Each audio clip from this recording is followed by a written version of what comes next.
Peace, family. Peace.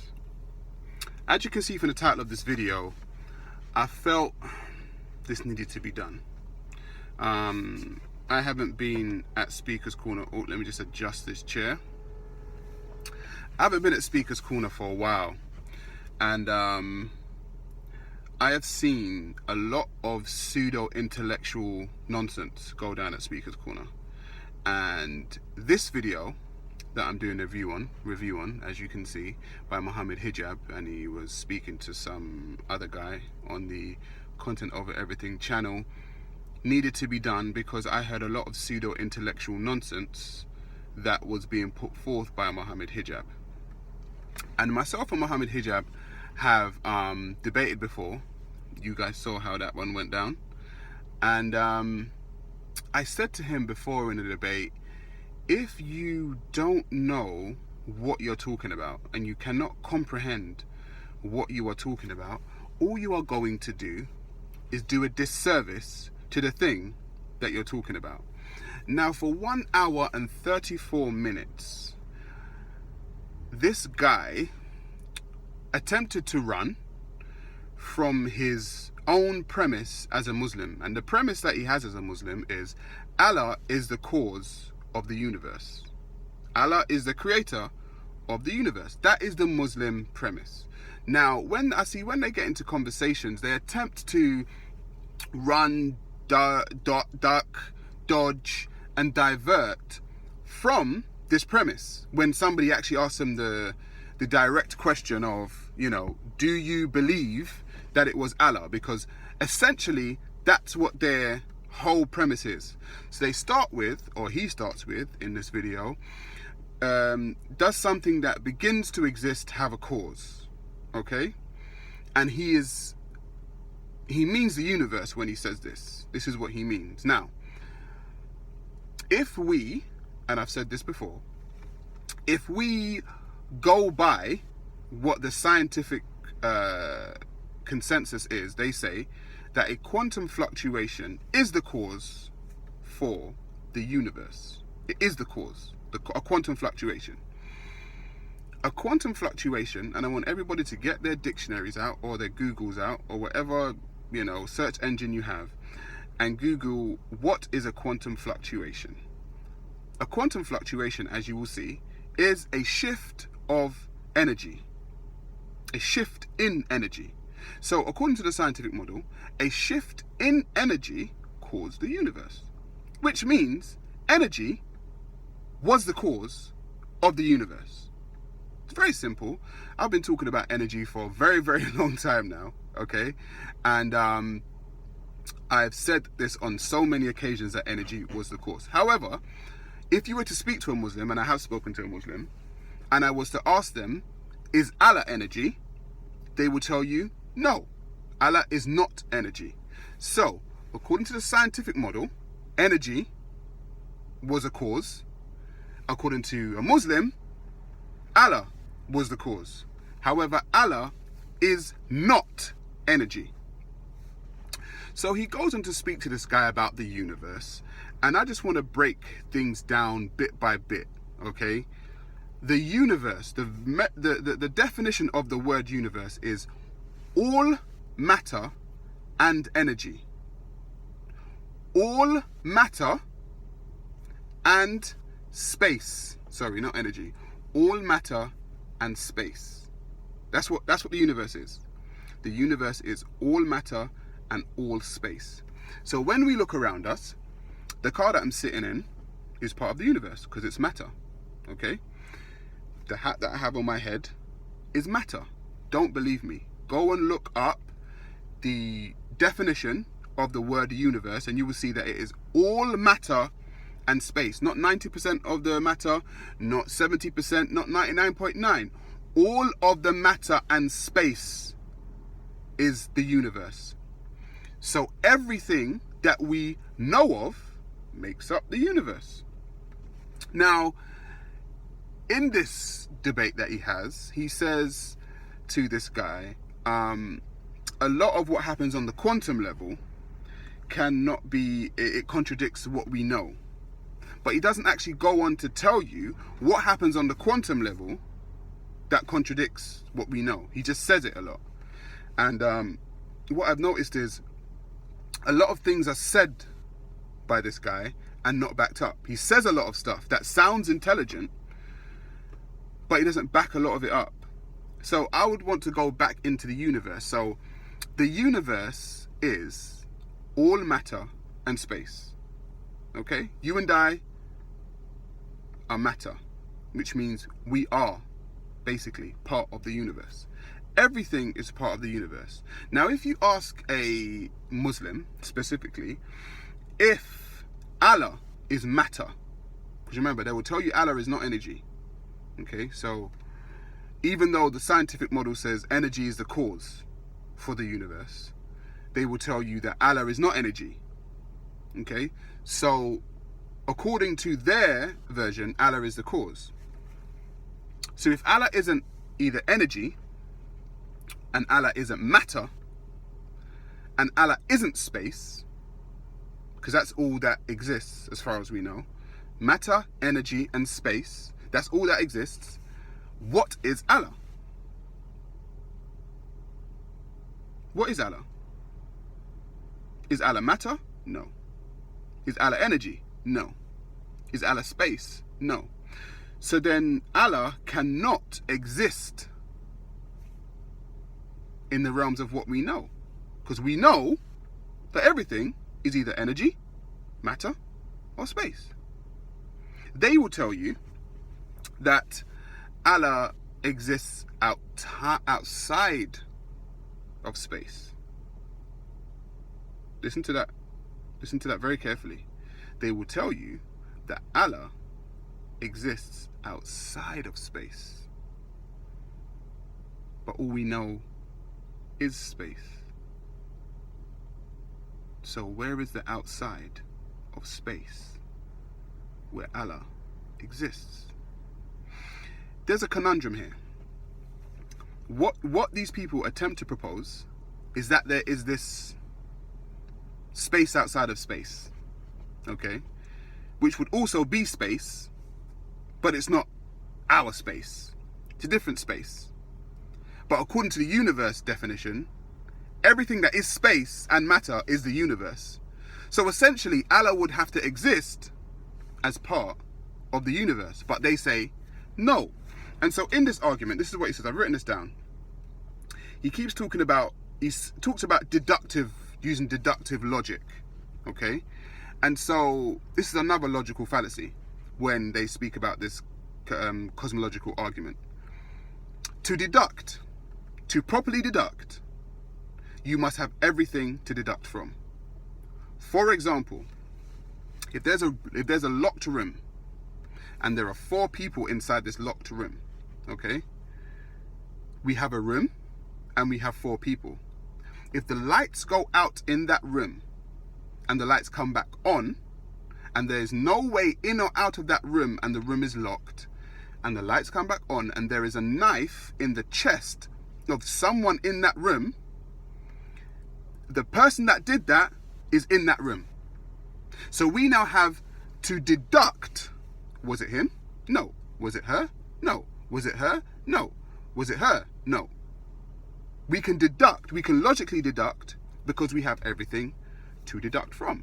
We have all the possibilities that it was either one of those people that did that thing that put the knife in the chest. What he's saying is that we can logically deduct that this, and this is the cause of the universe. Well, you don't have everything to deduct from. You have assertions that you're making up to deduct from. Because you are asserting Allah, even though he doesn't want to say the word God or Allah, for some reason he wants to run from the word. You are using Allah as something to deduct from, even though you haven't proven that it is Allah. Because those 4 people that were in that room are proven. We can deduct from them. But you're using God as an explanation when God hasn't even been put. You're putting God into the equation without God being there.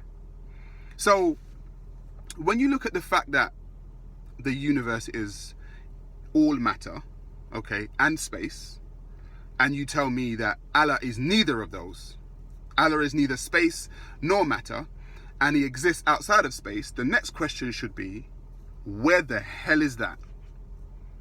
Where the hell is outside of space, please? That's what I want to know. Where is that?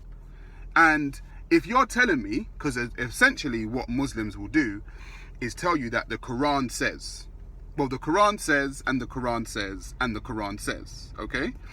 Which is cool. The Quran can say a lot of things. But is the Quran matter? Yes. That means the Quran is part of the universe. The Quran is matter. But you are telling me that Allah is not matter. So I ask you now, prove this non-matter, non-space entity that you call Allah. And you say, the Quran says.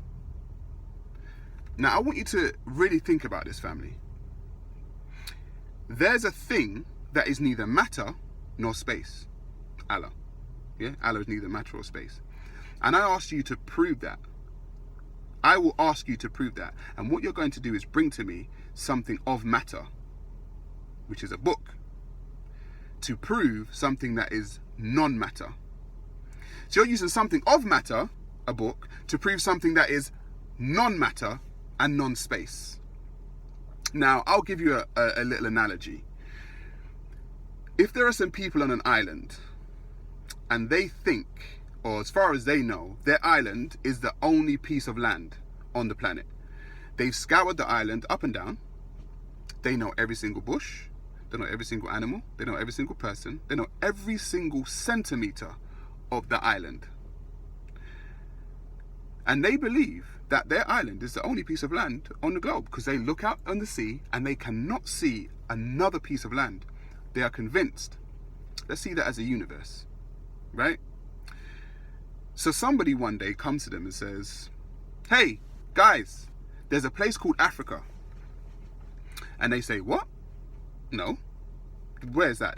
It's just this island. That's all it is. All it is this island. All it is this universe, as far as we know. Yeah? All it is that island. That's what they believe. All it is, as we believe, or we know, is the universe. And they say, no, there's a place outside of this island called Africa. And they look at him and they say, hang on a minute. You're going to need to prove that, my friend. Because all we know is this island. He says, okay, cool. 1 second. He hops on a boat. And 2 weeks later, he's back. And he brings back a lion and a 7-foot Maasai warrior. And he presents them to his people and says, hey, look, see? And they're like, what the hell is that? This can't be from our land. And he says, I told you. Africa, baby. Africa. And they're like, hang on. They've scoured their island. They've never seen a lion. They've scoured their whole island. They've never seen a 7-foot Maasai warrior. So now they're like, whoa, this guy just brought some stuff to us from this place he calls Africa to prove to us that there is a space outside of our space. What evidence can you bring that is going to prove a space outside of space, please? Are you bringing something from there to show me that this place actually exists? No. What you've done, or what you do, is that you bring me a book. A book from within our universe to prove something outside of our universe. Huh? What? Yeah, but the book says, bro, I don't care what the book says. We don't care what the book says. The book could say a whole load of things. It is not proof for there being anything outside the universe. The least you could have done is go outside the universe, bring something back to show that there is an outside, but you can't do that. So you better start building a really good rocket ship. That's all I'm saying. You better start building a really good rocket ship to get outside of space, wherever the hell that is, yeah, to come back and bring us something that proves that there is an actual outside of space. Because a space outside of space makes absolutely no sense. Because it's still space. But these people contend that this is where Allah resides. Allah resides outside of space and time. But then I would ask, does Allah exist? They would say yes. Does he exist in a space? Because for anything to exist, it must exist within a space. I exist within the space of this car. This car exists within the space of this road. The buildings exist within the space of this city. The city exists within the space of the world, okay? And the world exists within the space of space, okay? You're telling me Allah exists, so there must be a space for Allah to exist in. And if there is a space that Allah exists in, and the only thing that we know of is matter and space, then Allah must be part of the universe. Because the universe is matter and space. All matter and space. Not part of matter and space, not 90% of matter and space, all matter and space. But you're telling me there's a space outside of space. Do you know how dumb that sounds? A space outside of space, which would be what? More space. It would just be more space. So how can something exist outside of space when it must exist in a space, which would mean it's just space? I'm telling you, people, you need to stop being bamboozled by these dumbass arguments. You know, and I'm not gonna lie, people are lucky that I'm not down at Speaker's Corner to dismantle these people's arguments, because I will do it in a way that will make them look really, really stupid. I'm telling you. Okay, so this whole argument, oh, does everything have a cause? And we already know the cause of the universe. It's energy. It's a quantum fluctuation according to the scientific model. And I keep telling people that energy is eternal. All we know of is energy. Okay? That's all we know of. They say, oh, energy cannot be destroyed. And then they say, because he's also said this in the video, but that is within a closed system. A closed system means that there's an outside. Again, I'm enclosed in this car. This is a closed system in this car. And you can clearly see the outside, you can see the trees.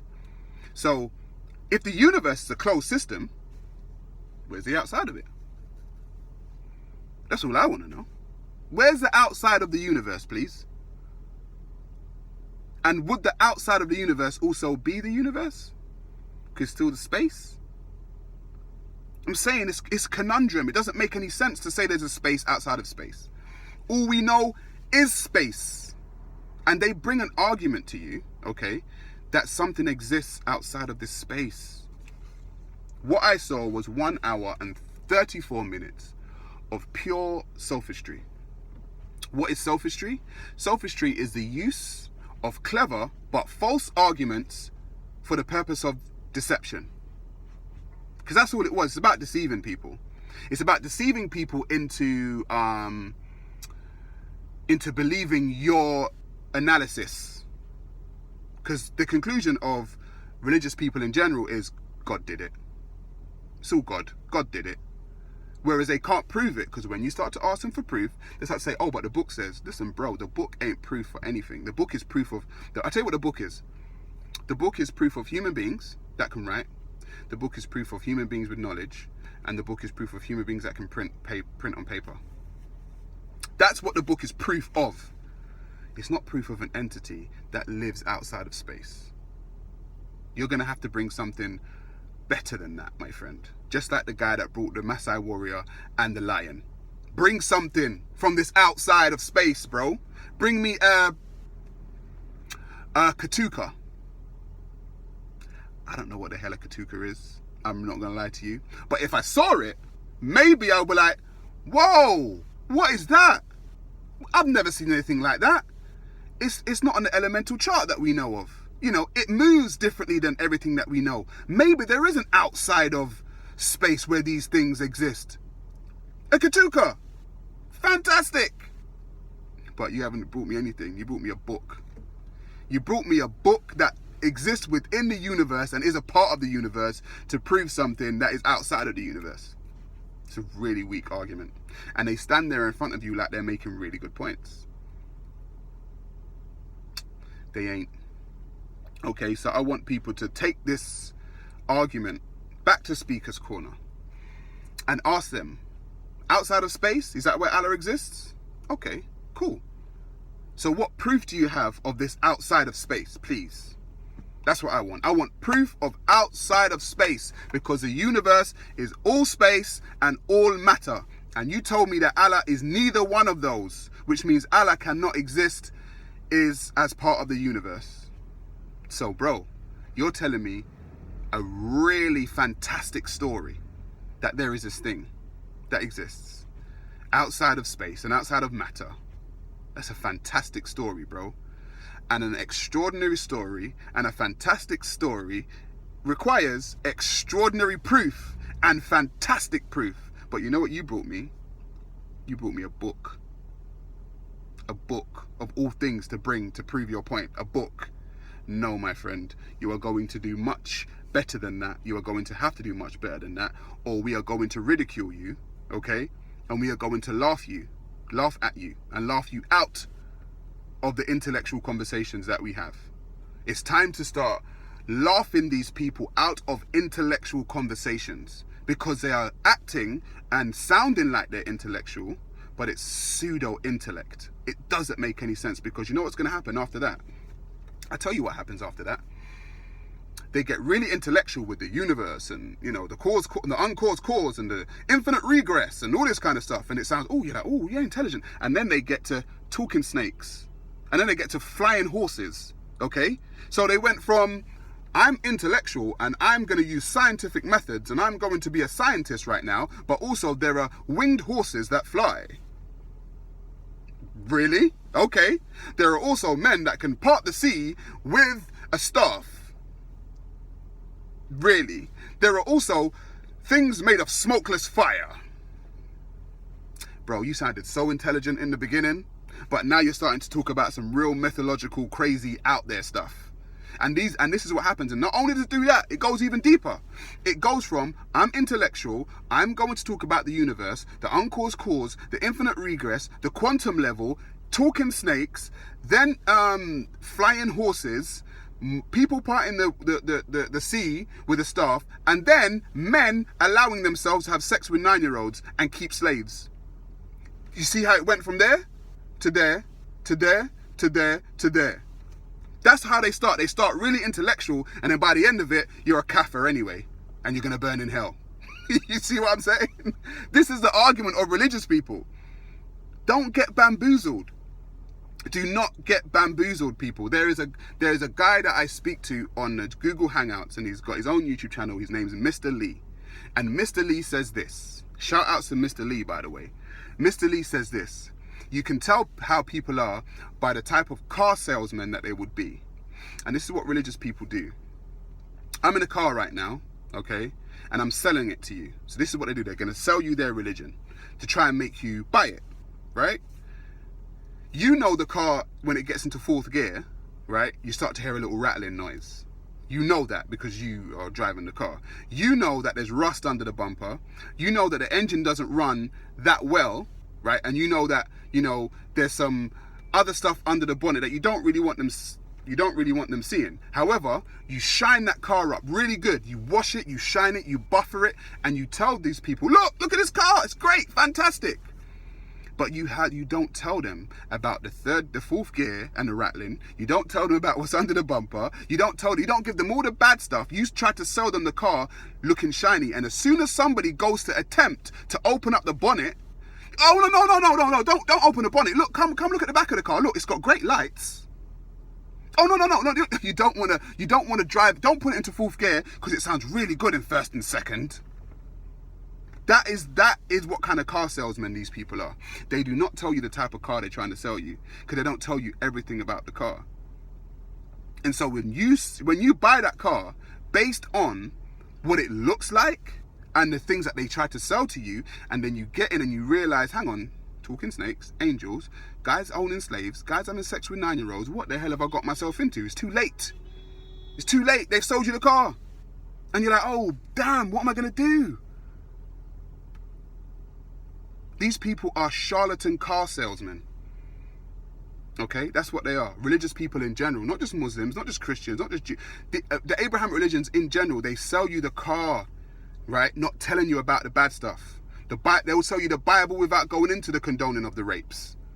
Yeah, they will sell you the Bible without going into the slavery. Yeah, they will sell you all of that stuff. They will sell you the Bible without telling you Jesus told you to be slaves, obey your master. They'll sell you they'll sell you, oh yeah, the Psalms this and the Psalms said that and this said that and this said this, and they will sell you this whole car, shiny, buffered up, sparkling, but they're not telling you about the dashing the babies against the rocks verses in the Bible. Oh no, not telling you that. So they sell you this stuff. And I'm telling you people, stop being bamboozled by this nonsense. You cannot prove any God of any type as a fact. It cannot be done. It hasn't been done. Doesn't matter how many arguments of infinite regress and, uncaused cause that you bring, you still can't prove it. Because if you could prove it, we'd all follow you. And you can't. It's not a convincing argument. It may be convincing for some. I'm not going to lie to you. It may be convincing for some. But it's not a convincing argument. And so, family, I just want to let you know, and to my black family out there that are maybe getting a little bit upset about this conversation, let me tell you something. If you all went to see Black Panther, remember, there was no Christianity and no Islam and no Judaism in Wakanda. And we did just fine, right? Remember that. We don't need no Christianity. We don't need no Judaism. We don't need no Islam. As black people, we can do just fine by ourselves without these systems. Because we have our own. Peace, family. Peace.